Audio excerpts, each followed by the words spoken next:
One December day in 2024, I opened my window. And as someone with asthma since childhood, I could barely breathe. So, out of curiosity, I checked the air quality index. And that day, it was around 400, which is considered hazardous.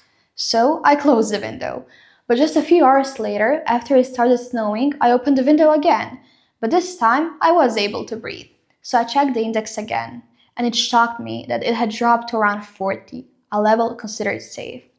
And that's when I realized snow doesn't just fall, it captures harmful particles from the air and brings them down to the ground. So I started thinking about whether we could use this concept to reduce air pollution. In cities like my hometown, Sarajevo, most air pollution comes from burning wood and coal in household chimneys, as this produces PM2.5 particles, tiny particles about 30 times smaller than a human hair. And they make up a large part of air pollution, and because of their size, they are very dangerous, as they can easily pass through your lungs, enter your bloodstream, affect your brain, and even damage your DNA. So I realized that maybe by using the snow principle, we could stop air pollution. Just like snow captures these particles from the air, I designed a filter that captures them in the chimney before they are even released. You can think of it as a 3D printed trap placed inside a chimney. As polluted air passes through the chimney, a strong electric field is created using a device that increases electrical energy. Inside a filter, there are two sets of metal plates, one positively charged and the other negatively charged. In that field, the particles also become electrically charged and are pulled onto the plates, where they stick and remain trapped instead of being released into the air. Because opposite charges attract, the particles are naturally drawn to the plates and captured there.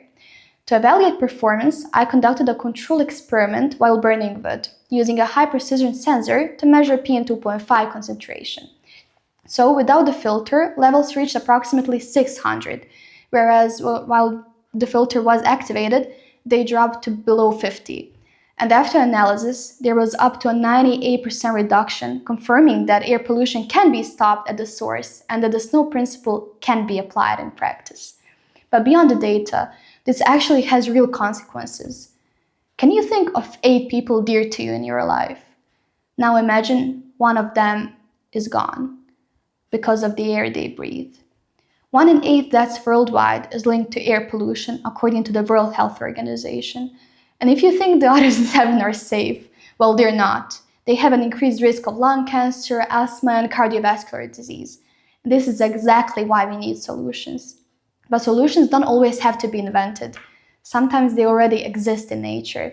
And as scientists, our role is to observe, understand, and apply them.